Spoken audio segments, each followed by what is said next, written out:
Good afternoon. I'm Monica Hendrickson, the Public Health Administrator for the Peoria City County Health Department, and welcome to our press conference here on Thursday, October 1st. To begin with, I'll give you the daily Tri-County update for COVID-19. For the Tri-County region of Peoria, Tazewell, and Woodford County, we have a to-date total of 5,885 cases. This is an increase of 426 cases from this time last week. Again, our to-date total is 5,885 cases with an increase of 426 over the last week. Peoria County is sad to report a female in her 40s is our recent individual to pass away from COVID-19. That brings Peoria County's to-date total of deaths to 48. Tazewell continues at 28 and Woodford County at 7, which is a to-date total of 83. Again, that 83 deaths to date is 9 additional ones from the previous week. Since last week, we've seen an 8% increase overall in terms of our number of cases. The Tri-County 7-day daily average is around 61. That means in any given day this past week, we've been averaging 61 new cases between the 3 counties. Our 14-day average is very close at 66. Specifically for Peoria County, for both the 7-day and 14-day, we are at 33 cases. Overall, 82.1% of our cases are considered recovered, 16% are at home isolating, and 0.6% are currently hospitalized. In regards to our hospital data that consists of OSF, St. Francis Medical Center, UniPoint Health, Proctor, Methodist, and Pekin, we currently have 0 patients under investigation in the ICU, but we do have 15 confirmed cases in the ICU and 46 non-ICU beds in use for either individuals confirmed with COVID or under investigation for COVID. Peoria, Tazewell, and Woodford reside in Region 2, and over the past 7-day rolling average, we've seen 2 days of increased positivity. Overall, though, the positivity in our area remains around 5.5%, fluctuating either to around 5.3 or as high as 5.7. This is great information for us. For just a few weeks prior, we were in a watch list, really wanting to make sure that we stayed under that 8% positivity. We do see that Region 1, which is just north of us, has moved into mitigation this week. There has been some misinformation circulating through social media about some of our data, and again, we just want to take this opportunity to clarify that. The first one being that all positive and all negative tests from certified labs and their specimen collections are reported to the health departments. So again, those tests that are validated tests that are testing positive or negative need to be reported to the local health department. And from that data, that's how we actually get our positivity rates for the entire state. Likewise, we mentioned this earlier in the response. Once we have a case reflects an individual. So if I tested positive and then subsequently test again and again in repeating days and continue to test positive, that still only counts as one case. We attach all of those lab results to that individual. Think of it as your unique fingerprint. And so you might get multiple tests, but again, it gets merged into that one case. So when we comment that we have 5,885 cases to date in the Tri-County, that's 5,885 individuals that tested positive. They might have had multiple tests, but again, we treat each of those tests as one individual. As we continue to see more cases in our community, I do want to take the opportunity to clarify the distinction between isolation and quarantine. First and foremost, if you are unwell, you need to stay home. If you decide to get tested, you need to isolate away from others until your results come back. This means that you don't attend work, you don't attend school, or go to other social gatherings. You stay away from others until you get your test results. To give you an example, we recently did contact tracing for an individual who did not isolate while waiting for the results and subsequently exposed 40 other individuals. This could have been prevented. Again, everyone needs to stay home if you feel sick, get tested, and again, stay at home until you receive your results. If your results get back and they come back positive, you need to isolate for 10 days and to be without a fever for 24 hours. For those people who are close contacts, you will need to quarantine for 14 days. So again, there's a really big distinction. The activities are about the same. You want to minimize exposure to anyone else. You want to go stay in a separate part of the house, use a separate bathroom. Really make sure you minimize exposure to others. Isolation is if you test positive, and that's that 10-day window. But for close contacts who have not tested positive, we ask you to quarantine for 14 days. And that's because of the incubation period of the virus. 99% of individuals who are exposed will become sick in the first 14 days. That is where the 14 days comes from. So again, that is why we ask you to quarantine, because at any time in those 14 days, you might transition from being well to becoming positive for COVID. It is important to understand that you will not be able to test out of quarantine. So while you're in quarantine and you take a test each and every day, it does not decrease the time you are in quarantine. It will remain 14 days. So testing on day 5 doesn't mean that you also will not test positive at day 10. So again, when we ask you to quarantine, it is for the full 14 days. The key point is that when you are sick, you need to stay home and isolate away from others. And as the weather gets cooler and we enter influenza season, this will continue to be really important. And to talk more about COVID, influenza, and the importance of vaccination is the Unity Point Chief Medical Officer, Dr. Samir Sater.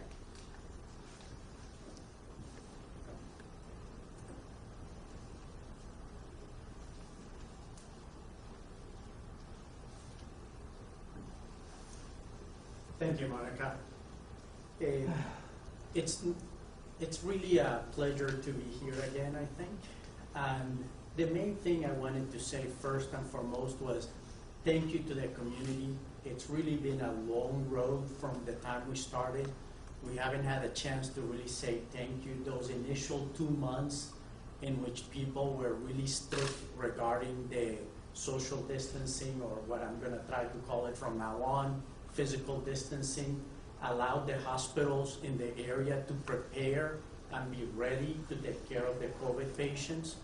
I can tell you that currently our total census of COVIDs in the hospital is as high or slightly higher than it had been back in April and at the end of March. The difference is that we're now far more prepared to take care of those patients. So to our community in the Tri-County area, from Unity Point and the healthcare system, thank you very much for having done that.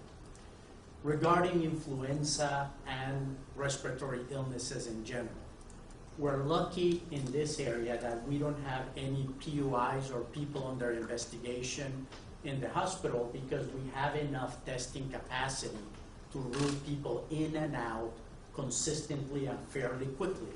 That's very different than it was 3 and 4 months ago. So that's a huge step forward, because it allows us to segregate patients appropriately, follow the proper restrictions from a PPE or a personal protection, such as mask and eyewear. As the flu season comes, we're now going to have to deal with multiple viruses that can give you very similar or exactly the same symptoms. To try to avoid a glut of patients coming through the emergency departments and in the hospitals, we ask people to take advantage of the influenza vaccine.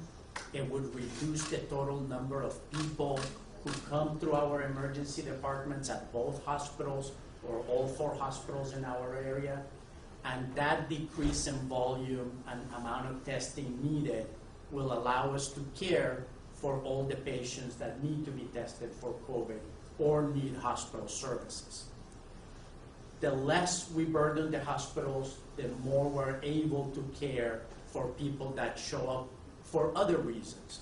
So as a reminder, we still have heart attacks, car accidents, strokes, other infections, pneumonias, people who need surgeries for severe pain or aneurysms, and we want to be able to continue to provide the best health care that we can, not only for respiratory illnesses, but all illnesses in general. I'll take advantage to say that the same precautions that we're trying to follow for COVID will also help us in reduction of the number of people who get infections from influenza or RSV or other coronaviruses that are in the environment. So the physical distancing, the masking, the hand hygiene, taking advantage of the outdoors, and really protecting the people who are most at risk, meaning elderly, people with immune deficiencies, severe overweight, people with diabetes. Those are the people who are at most risk. So if somebody like that is in your life or you work with people who have any of those comorbidities, please be more cautious and follow those physical distancing and masking more frequently along with the hand hygiene. What I tell my kids and my family is each one of those steps helps a little bit. No single step is perfect. And with that, I'll give it back to Monica. Thank you.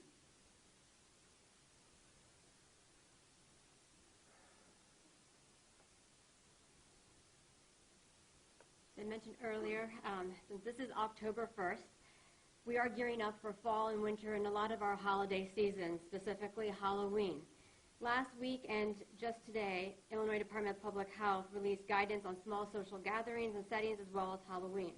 These guidance documents will be available on the Peoria City County Health Department's COVID website page as well as the Illinois Department of Public Health page. We want to reiterate that the safest way to celebrate this year is to stay home and take advantage of a new opportunity or new ways to celebrate, including using various social media platforms or virtual platforms to stay connected. To discuss further these implications of this guidance is the City of Peoria Police Chief Marion.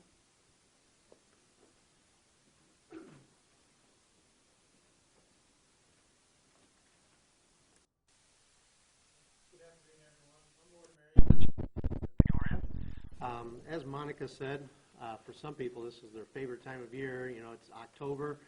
It's going to be Halloween, October 31st, and this year is going to look a little bit different in celebrating it. So we received the guidelines yesterday from the IDPH on some of the suggestions on how people can safely trick or treat. So for the City of Peoria, I set the times that people are able to trick or treat. After receiving the guidelines from the IDPH, we are going to allow trick-or-treating in the City of Peoria. It'll be Saturday, October 31st from 5 p.m. till 8 p.m. Some of the suggestions from IDPH I just want to throw out. We will have the full details on our Peoria Police Facebook page with our yearly safety tips that we put out along with the IDPH guidelines. As Monica said, if you do decide to go trick-or-treating, we highly recommend to do it in a safe manner. Alternative to going door to door, you could put a table up out in your driveway and spread the candy apart and monitor the people as they come up. Then they can individually grab the pieces of candy so that you're not having direct contact or close contact with those individuals. If you do put candy out on the table, we highly recommend that you wash your hands and use hand sanitizer prior to placing the candy out on the table. If you do decide to participate in door-to-door and you're the one handing out candy, please wear a face covering and try to maintain the social distancing when someone does come up to the door. If you go out in a group, we recommend staying together with family members and not being out in large groups, walking around trick-or-treating. And again, carry some alcohol-based hand sanitizer with you. That way, if you end up having contact with something, you can immediately apply the hand sanitizer. Again, all of these recommendations are going to be on our Peoria Police Facebook page, along with the guidelines from IDPH and our annual safety tips. One of the bad news I have is this year we are not going to be able to host our annual Halloween open house at the Peoria Police Department. On average, we get anywhere from 1,200 to 1,400 people that come through the police department, and one of the guideline restrictions is no more than 50 people. So in order for safety of the community, we are going to cancel this year's open house for Halloween. So that is what I have for that. If any questions regarding trick-or-treating? Thank you very much.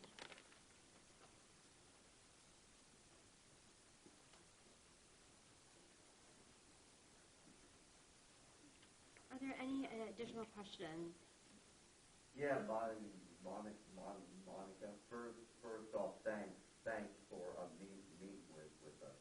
It was a brutal month last month.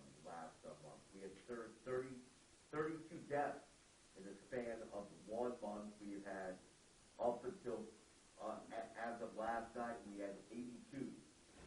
That means we had 50 from March until the beginning of September, and then suddenly we had 32, which is maybe close to 40%. What happened here? Is this a different strain of the virus? Is it just as bad as it sounds, bad luck that the wrong folks caught it, and unfortunately they got sick? Is it raging through certain areas here? But that's a lot of deaths, and that's more than one each day, and that's kind of shocking. So I'd like to hear from you and maybe our doc over there, what is happening? So the question is regarding the amount of deaths that we saw an increase of in September. So to give you some perspective on it, specifically in Peoria County, when we started our response in March, this is going to sound very tedious data points, but it kind of gives you the picture. For example, in March, we had one individual that passed away of our 48 in Peoria County, was tested in March, but did not pass away in March. Likewise, in May, we had of our 48 individuals that passed away, 17 were tested in May, but we only had 6 deaths in May. And that's because individuals that have tested for COVID don't necessarily pass away in the same month that they were tested in. And so a lot of the deaths that we've seen in our community are regarding long-term care facility outbreaks that are ongoing. And so while we've seen an increase in our deaths in our area, it's not that they were tested the day before and then passed away the next day. These are individuals that have been fighting COVID-19 as well as secondary infections and other complications for a long period of time, and sadly passed away from COVID-19. And so when we look at the data, it's important to realize that when we report deaths, we report the deaths the day they happened, not from when they were actually tested and first diagnosed with COVID-19. But if, in terms of the virology of it, I don't know if Dr. Sater has anything to add.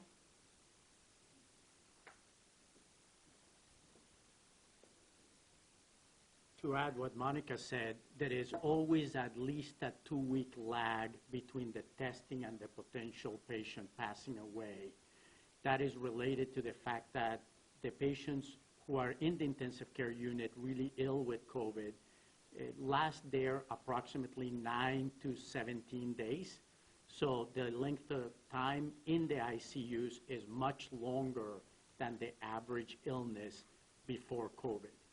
So if you asked us, one of the ways we prepared was, can we handle patients in the intensive care unit longer number of days than we were used to? So from an average of 3 to 4 days in an ICU, we've gone to COVID patients who are between, call it about 2 weeks. So there is that delay. Regarding the virus itself, we think it may be a little bit weaker than in the past, but you got to take into account the total number of people who are infected, and then you have to see how many of those are actually having effects to the point that they pass away.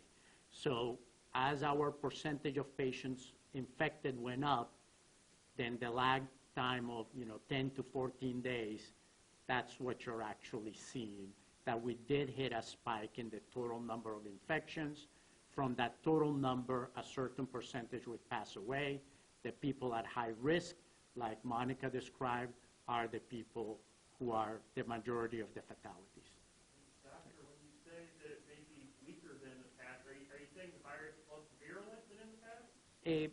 I'm not 100% sure. I can tell you that out of the total number of people that hit the ED who had COVID, the number of people that were getting intubated or required high levels of oxygen, the percentage was higher in the past than it was today.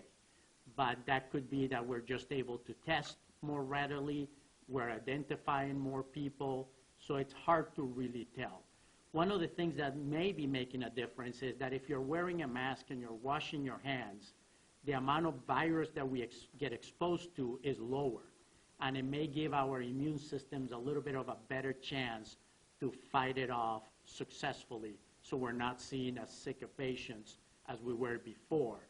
And that's why the hand hygiene, physical distancing, and the mask, when I say any one of them is not great by themselves, they all really help reduce the amount of virus that we're exposed to. Thank you.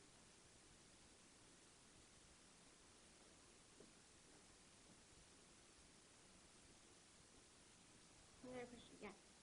I was gonna say, I'm gonna beat Debbie Downer here for a second, so Halloween, I mean, I know it's great once you get back to normalcy here, but it kind of seems to me you have a lot of kids going door to door. If one of those kids has COVID and maybe is asymptomatic or likely symptomatic, doesn't that potentially be a super spreader event? There is that potential for Halloween to be a super spreader event, and that's why the Illinois Department of Public Health released guidance along with the CDC that, is trying to do that balancing that I think people are asking for, which is how can we get back to some of our routine, some of the things that give us mental health happiness as well, but also putting those stipulations in that will, again, in totality, help decrease risk. And so one of the key parts of the guidance is it starts off very first and foremost that if you choose, so again, the recommendation is not necessarily to go trick-or-treating or to go to a Halloween party or go to these activities. But if you do, what can you do to decrease your risk? Practice social distancing or physical distancing. Wearing face masks. Your costume face mask does not count.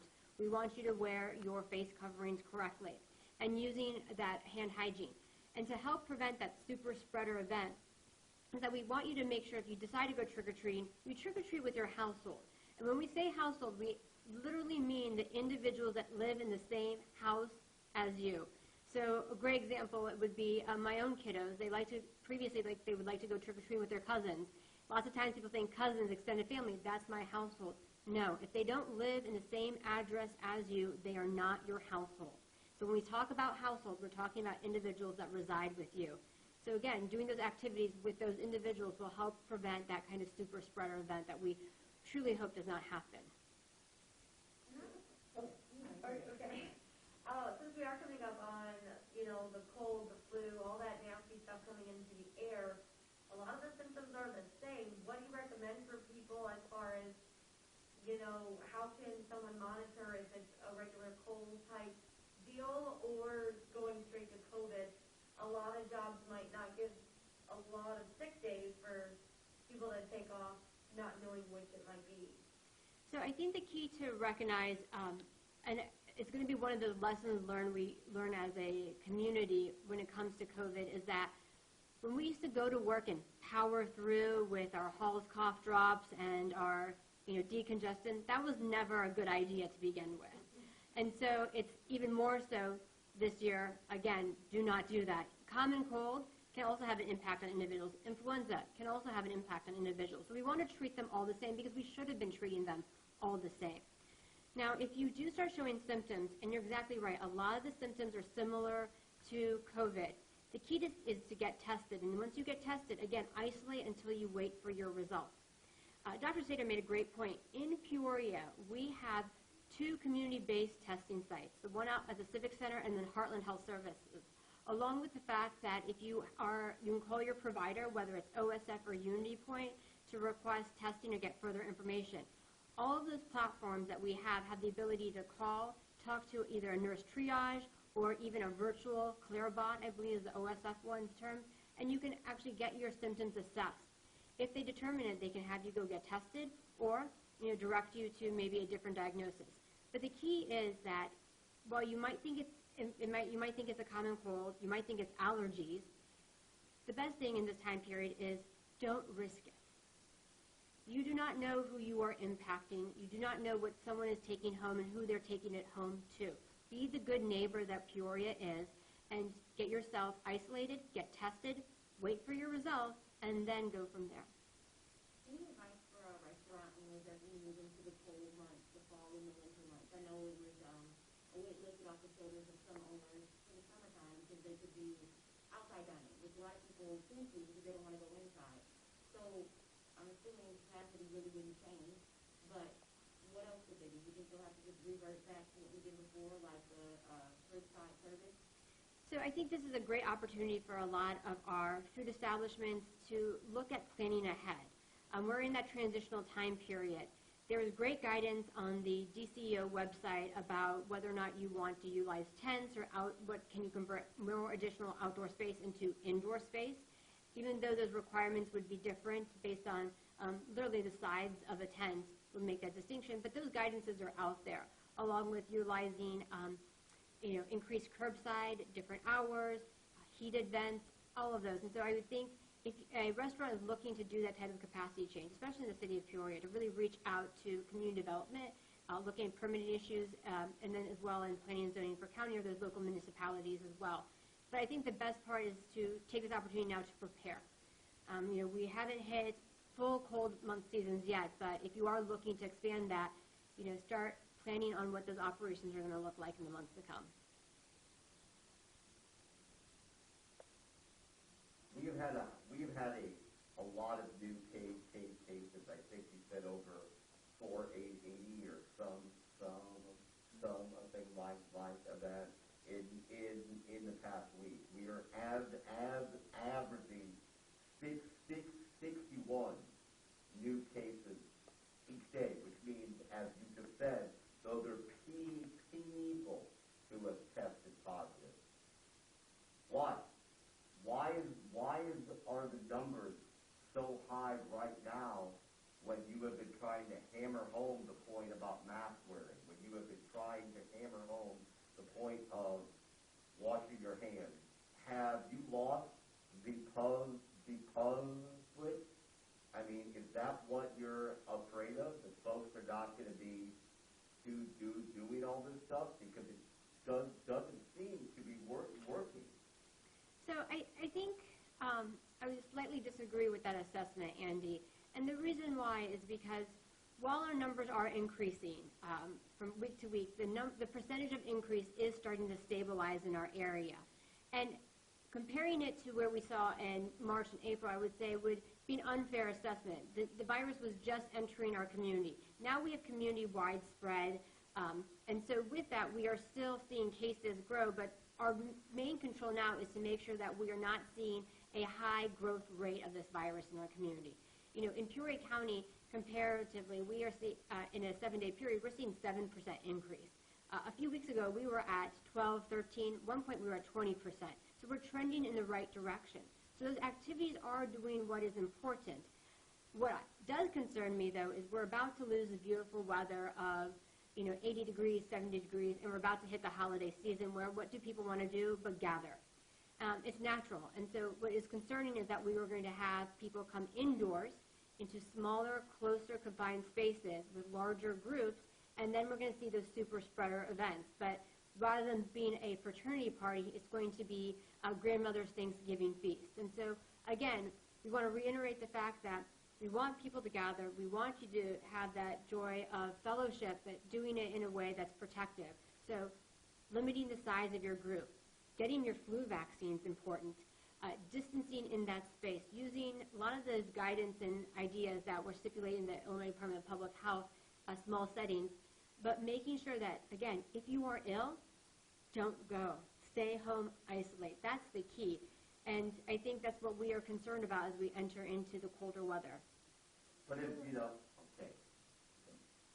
I know we're still in the COVID vaccine trial period, and no one knows exactly the date when the COVID vaccine is going to come out. But if it does come out before the year end or by the beginning of the year, have you all been planning at all? Do you have any tentative plan as for how that vaccine will be released here in Tri-County? So the question is about if or when the COVID vaccine is available, how local health departments are preparing for that. And so this is actually one of the things that local health departments have been working on for years. In 2009, you might remember, we did the massive H1N1 clinics. Part of local health departments in Illinois is they're required to do mass vaccination or mass medication distributing campaigns. And so really we're taking those plans and updating them based on the guidance and those criteria that COVID vaccine would require. Likewise, one of the key things that's still going to be pending is understanding who gets the vaccine and who is at high risk. You might remember during H1N1, it wasn't people over 65 that were the first tier of getting that vaccine. It was actually children and pregnant women, which is kind of turning the idea of flu vaccine on its head when we talk about prioritization. So part of that is going to be getting guidance from either the CDC or ACIP in terms of who those priority groups are, then educating the public about that, and making sure that we're able to provide vaccines. And it could look a lot different. It could be that you're getting it from your primary care provider. It could be that you're getting it from Walgreens or CVS or another pharmacy. It's going to look a lot different. But that planning process is really that we are working on over 10 plans, and at the end they're going to tell us which one that we are going to start working is going to be the final plan. And luckily we've already started that, establishing those relationships because of how public health has been kind of structured in the past. So basically when they do come out with it, you'll be ready to hit the ground running? We hope so. We really do. Schools, and sports and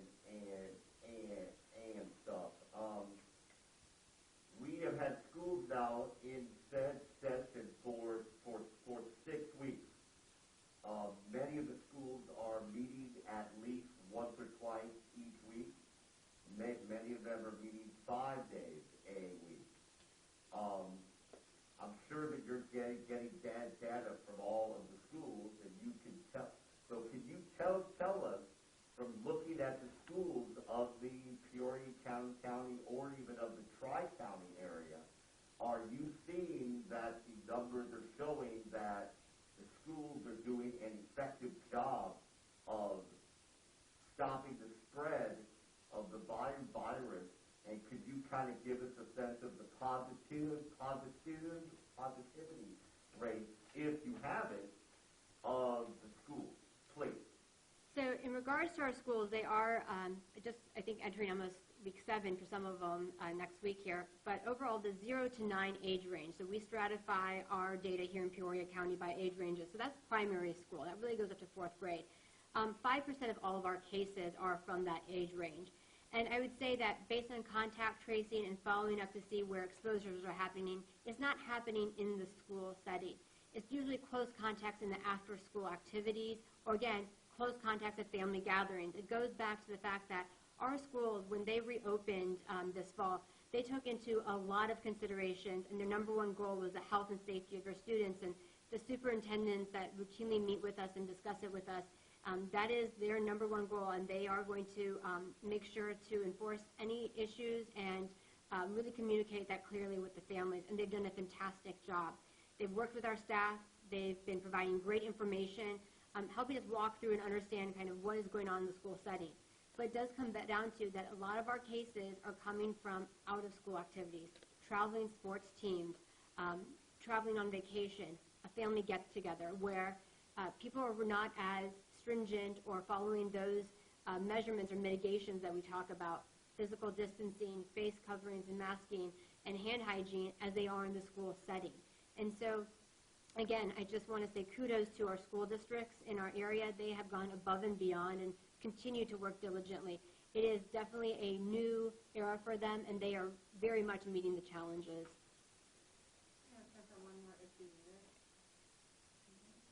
Okay. With that, thank you so much.